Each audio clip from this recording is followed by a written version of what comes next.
Afghanistan did not have to be a failure, and I think most Americans consider it a failure. The Biden administration's withdrawal is absolutely a failure. The Taliban will have taken over all of Afghanistan, most likely by the 20th anniversary of September 11th. The international community is actually outraged. The Financial Times, not exactly a bastion of pro-Trump sentiment, is blasting the Biden administration, saying if this was Donald Trump, the media and the international community would be beside themselves publicly and openly.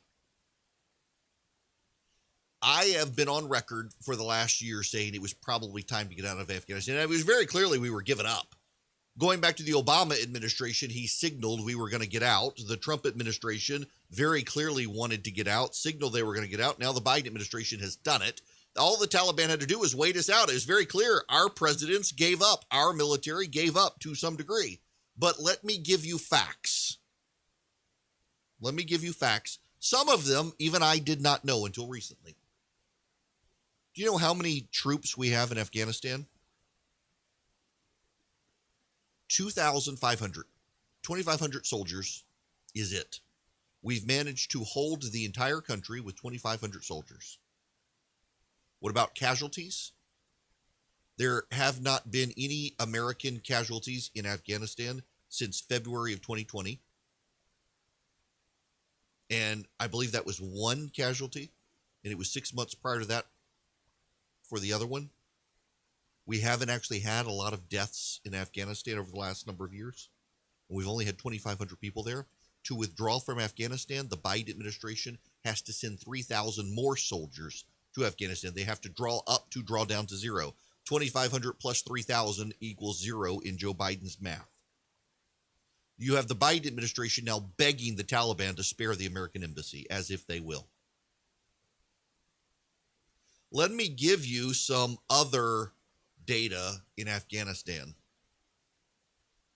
The literacy rate in Afghanistan has more than doubled since we've been there.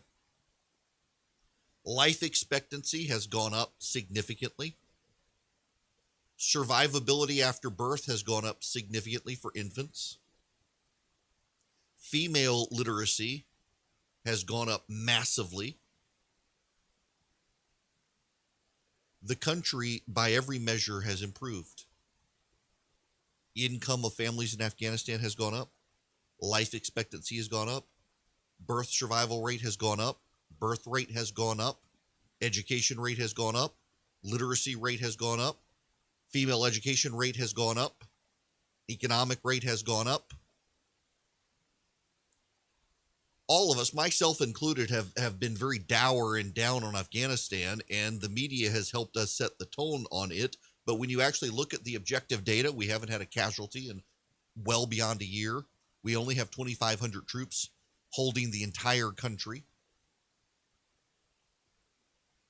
It's actually been fairly successful. But what hasn't been successful is nation building.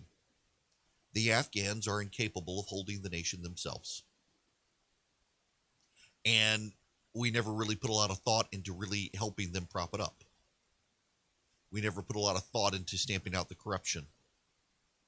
We never put a lot of thought into a lot of the things we needed to do for them to be able to take care of themselves. And now what's going to happen? We are going to leave, and the very terrorist regime we chased out of there is coming back. And by the way, Al-Qaeda is not dead. There's something else. For 20 years, no terrorist organization has been able to use Afghanistan to launch attacks on the United States, nor have any terrorist regimes like Al-Qaeda had a massive safe haven wherein they could operate throughout an entire country. They've been too busy worrying about drones blowing up on them, and now today they've captured our American drones in Afghanistan. There was a failure of will. Americans got bored with it, frankly. We weren't paying attention. I didn't even know we only had 2,500 soldiers there. I thought the way the media talks, we had a massive pile of American military personnel in Afghanistan. Nope, only 2,500. Only 2,500. None of them have been killed or injured in more than a year. And what did the Taliban do? Well, starting with Barack Obama, they knew they could just wait us out. And so they've been waiting and waiting and waiting. And now they're coming back. For 20 years, Afghanistan has actually seen remarkable progress across all the socioeconomic metrics you could expect. For the last year and a half, it has been totally peaceful and stable, and it has descended overnight into chaos. Beheadings in every major part of the country as the Taliban take back over, people fleeing for their lives, the collapse of a regime, the fleeing of Americans, and now terrorists will have a safe haven again. Oh, and guess what? China has already said it will recognize the Taliban and help them economically. China will now have a foothold into the Middle East with the Taliban, and it's not like the Chinese will care that the Taliban run concentration camps and behead people. It's what the Chinese already do. In Joe Biden's foolhardy departure from Afghanistan, handled so foolishly and so carelessly, whether you agree or not that we should have left Afghanistan, and I'm in the camp that has been saying we probably needed to, I don't think you can deny that the way Joe Biden has withdrawn from Afghanistan has been haphazard, deficient, poorly executed, and has had to draw more troops into Afghanistan to make it happen. The withdrawal is a disaster. You can say what you want about staying there as long as we have. You can say what you want about, well, of course it was bound to happen when we left. Yes, it was bound to happen when we left. No one is surprised this is happening except for Joe Biden, who said the Taliban wouldn't be capable of doing what they're doing.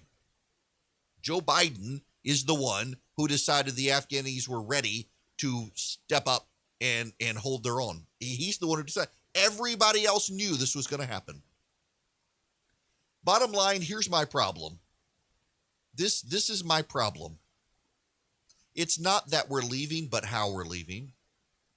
And because we're leaving the way we are guaranteed to be going back to Afghanistan one day, because the Taliban isn't going to leave us alone.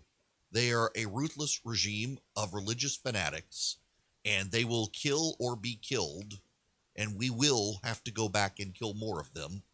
That's just the nature of what we're dealing with. And for the last number of years, we've held them off with no American casualties and only 2,500 soldiers.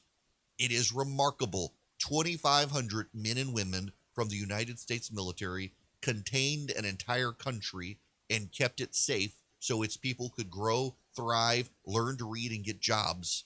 And now they're all gone, and heads are literally rolling in the streets. Thank you, Joe Biden, I guess.